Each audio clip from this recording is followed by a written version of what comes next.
હવે રૂપેશની પણ તો ફરજ બને જ છે ને. તમે બેસો ને પદ્માબેન. અને સેજલ, જાતો બેટા ચા નાસ્તાની વ્યવસ્થા કરતો. ના ના, એ બધાની કોઈ જરૂર નથી. સેજલ બેટા, રહેવા દે.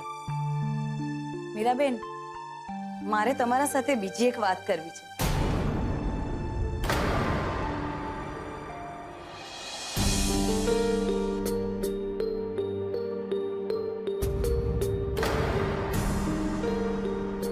આ 1 લાખ રૂપિયા છે મીરાબેન.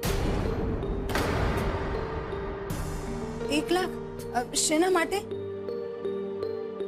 કેમ? અમારા માથે તમારું લેણું છે. અમારા લીધે તમારે 3 લાખનું નુકસાન થયું છે, તો પૈસા તો ચૂકવવા પડે કે નહીં?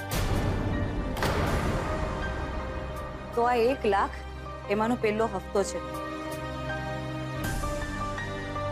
જેવી રીતે સેજલ ઓફિસમાં ચૂકવતી હતી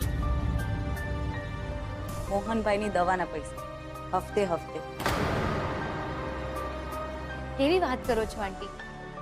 તમે શું કામ પૈસા ચૂકવો? હા, આ વાત અમારી અને માસુક અંકલ વચ્ચેની છે.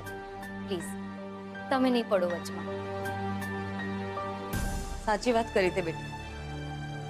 વચમાં તો મારે ત્યારે પડવું જોઈતું હતું જ્યારે તું અને મોહનભાઈ અમારા ઘરે આવ્યા અને રૂપેશના પપ્પા. બેટા, નુકસાનનું તો એવું છે ને કે અમને પણ એટલું જ નુકસાન થયું છે. પણ હવે શું થાય? મોટા માણસો સાથે તમે ઓળખાણ રાખો, હા, એમની ઓળખાણ ભોગવો, સંબંધો ભોગવો, તો પછી ક્યારેક ક્યારેક આપણે પણ થોડો ભોગ આપવો પડે.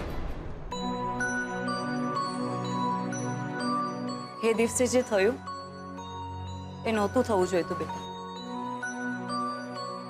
ને માણસની સાચી પરખ ત્યારે જ થાય છે જ્યારે સામેવાળો મુસીબતમાં હોય. એટલે રૂપેશના પપ્પા વતી હું તારી અને મોહનભાઈની માફી માંગુ છું. એટલે પ્લીઝ આ પૈસા લઈ લે બેટા. મમ્મીજી પ્લીઝ, તમારે આ બધું કરવાની કઈ જરૂર નથી. અને તમે આમ હાથ ન જોડો. અત્યાર પૂરતા તો પૈસા ચૂકવાઈ ગયા છે. હા, ને અમારું તો ફક્ત 3 લાખનું જ નુકસાન થયું છે. માસુક અંકલને તો 1 કરોડનો ફટકો પડ્યો છે. એટલે આ પૈસા તમે જ રાખો. હા પદ્માબેન, આપણે તો બધા ઘરના કહેવાય, અને ઘરનામાં માન અપમાન એવું બધું ના હોય.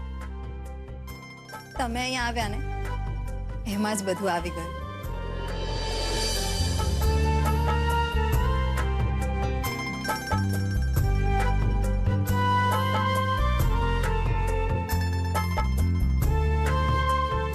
સારું, આ પૈસા હમણાં તો હું મારી પાસે રાખું છું, પણ આ પૈસા મારી પાસે તમારા બનીને જ રહેશે.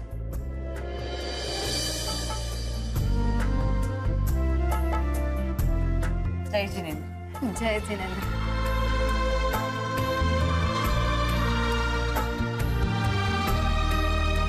ખરેખર છે જ બહુ સારા સાસુ મળ્યા છે તને.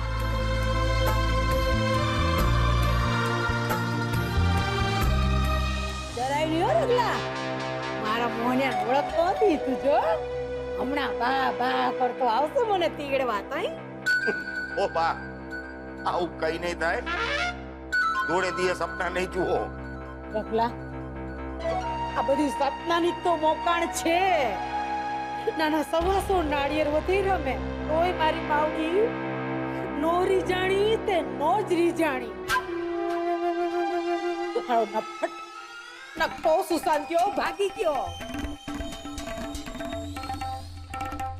અને મારું અમેરિકાનું સપનું તોડીને ભાંગીને ભૂક્કો કરતો ગયો. હા, એવું કઈ નહીં થાય. કઈ નથી.